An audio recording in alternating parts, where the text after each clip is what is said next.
Alright, study guide for module 17 and 18. Let's get started. The first few problems, all we're doing is classifying the polynomials by degree and the number of terms. So, in order to classify a polynomial by its degree, you first need to make sure it's in standard form. And when we are writing polynomials in standard form, we want to make sure that the term with the highest degree is first.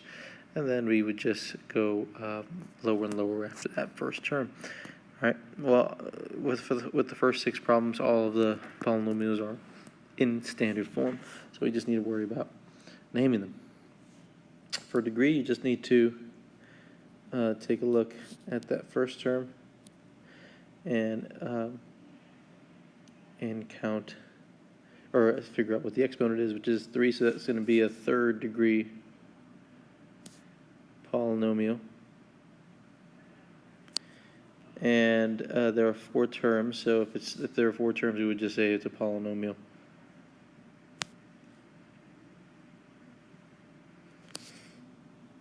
If we look at this one, that has a degree of 4, so it's a 4th degree. And then how many terms are there? Well, there are 2 terms. So remember, there's 1 term, we call that a monomial. 2 terms, we call that a binomial. 3 terms, we call that a trinomial. And 4 or more terms, we call that a polynomial. So, because number 2 only has 2 terms, we would call that a 4th degree binomial. Number 3, so it'll be 2nd degree. Excuse me. This is going to be a trinomial because there are 3 terms. Number 4, remember if we just have a number, we would call that a constant, and that's going to be a monomial because there's only 1 term. Here we have a degree of 1, so 1st degree binomial because there are 2 terms. And I want to change number 6 to something that looks a little more complicated. Let's do 5x squared y to the 3rd plus 7x y minus 7. So, when you are calculating or figuring out the degree, remember you have to add up all the exponents in a particular term. So if we look at this problem here, this would not be a 2nd or 3rd degree. This would be a 5th degree because we'd have to take the 2 and the 3 and add them together. So this would be a 5th degree. Just remember that on your test. When you're naming them, you have to count the exponents. So in this case, it would be a 5th degree, and then there are 3 terms, so it would be a 5th degree trinomial.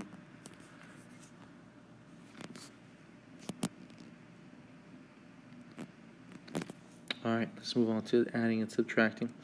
So, simplify the following polynomials. All answers must be in standard form. All right, so if we look at number 7, we're adding. So when we add, just ignore the parentheses. 3y squared minus 4y plus 1, and then minus y squared plus y minus 2. All right, so we need to identify the like terms here. We have 3y squared and negative y squared. We have negative 4y and y, and then we have 1 and negative 2. So 3y squared minus y squared would be 2y squared. And that would take care of the y squareds here. Then negative 4y plus y would be negative 3y. And that would take care of the y's. And then 1 minus 2 would be negative 1. Is this in standard form? Yes. This would be a 2nd degree trinomial.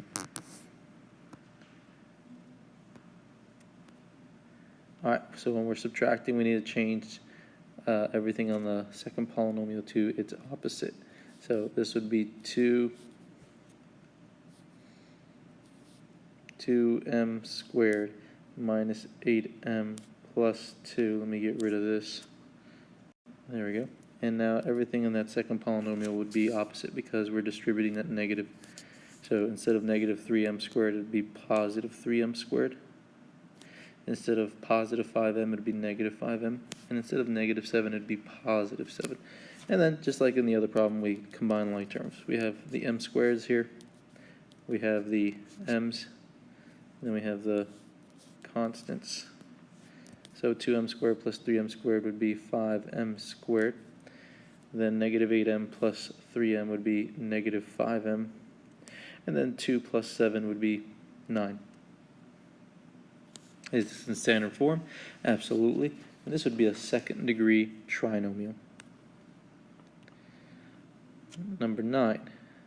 Adding. So when we add, we could just ignore the parentheses. So this would be 7 minus 4k squared plus k plus 8k plus 5k squared minus 7. Alright, so we have a 7 and a negative 7. We have a negative 4k squared and a positive 5k squared. We have a k and an 8k. Alright, so 7 minus 7 would be 0, so these would cancel out. We have negative 4k squared plus 5k squared, which would just be k squared. And these would disappear. And we have k plus 8k, which is going to be 9k. And that would take care of these two. So your final answer would be k squared plus 9k. This would be a second degree binomial. Again, we're subtracting, so we're going to change everything on the second polynomial to its opposite.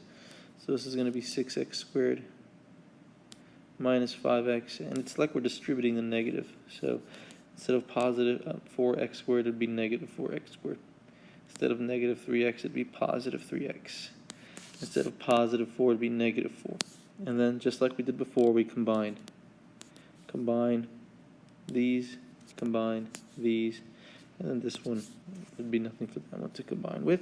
So we just bring it back down once we're done. So 6x squared minus 4x squared is 2x squared. Negative 5x plus 3x is negative 2x. And then we would just bring down the negative 4. Okay? And this is once again in standard form. This would be a second degree trinomial.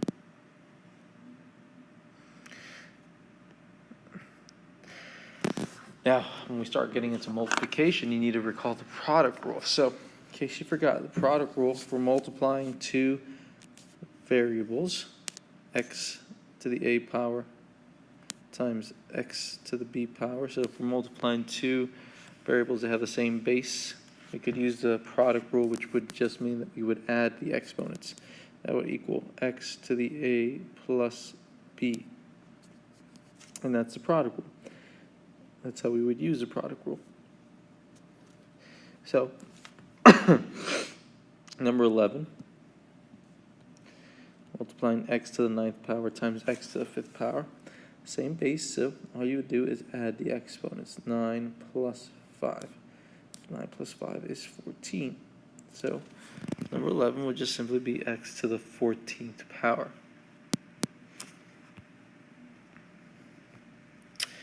Take a look at number 12. So we're going to want to multiply the ones with the same basis, which would be these m's here and these n's here. Now remember, this n might look like it doesn't have an exponent, but it does have it has an exponent of 1. So if we're doing the product rule, m to the 8th times m to the 3rd, well, we'd have to add 8 plus 3, which if we do that, we'd get 11. So that would be m to the 11th power.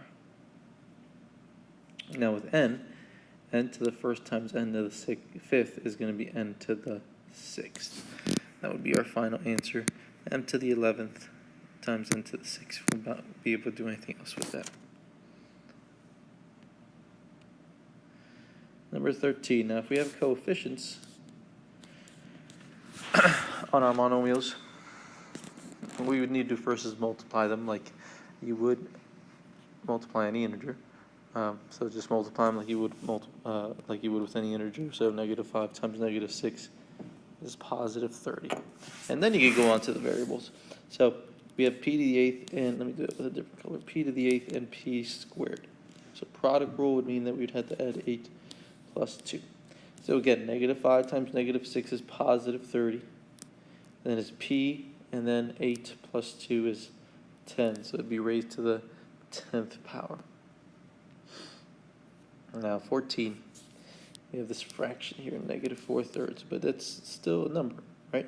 So we're going to multiply the coefficients first, which would be negative 4/3 times 9. Negative 4/3 times 9 is negative 12. Okay? Then we could worry about the variables. So x times x to the 8th, well, remember that's x to the first power. So the exponents that we'd be adding would be 8 plus 1. 8 plus 1 is 9. So that would be x to the 9th power. Then we have y to the 3rd and y.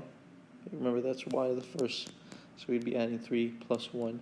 3 plus 1 is 4, so that'd be y to the 4th power. Excuse me. And that would be your final answer. You wouldn't be able to do anything else with that. Now, let's take a look at this one. So here we're multiplying a monomial by a polynomial. So recall that when you are multiplying a monomial by a polynomial, you need to distribute. You need to distribute that monomial to each of the terms on the inside of that polynomial. So you would have to take 4a and multiply it with 5a squared. And you would have to take 4a and multiply it with negative 4. Now that plus 9a is not part of the multiplication portion of this problem, so we would not be multiplying 4a times 9a. You'd only be multiplying 4a times everything that's in the parentheses. So 4a times 5a squared, we just multiply the coefficients. 4 times 5 is 20. Then we'd multiply the variables. A times a squared is a to the 3rd power. So your answer would be 20a to the 3rd power. And then we would move on to 4a times negative 4. Well, 4 times negative 4 is negative 16. And then we have that a. Now this 4 didn't have an a on it, so that means we would just bring the a down. We're not done yet because we still have this plus 9a. And when you're doing these, you want to simplify this completely, meaning if you have any like terms, you want to make sure you combine them. In this case, we do have like terms, so we are not done yet. We have these two like terms right here. We would need to combine them first. All right, so this would be 20a to the 3rd, and then negative 16a plus 9a would just be negative 7a. Remember, when we're combining like terms, we don't mess with the, we need to make sure the variable is the same and they're raised to the same exponent, right? But then after that, it stays the same, right? It would just be negative 7a. And this is already in standard form. This would be a 3rd degree binomial. And I think I forgot to mention this one. This one is, let's see, that would be a 13th degree monomial, right? Because you have to add 9 plus 4. So it'd be a 13th degree monomial.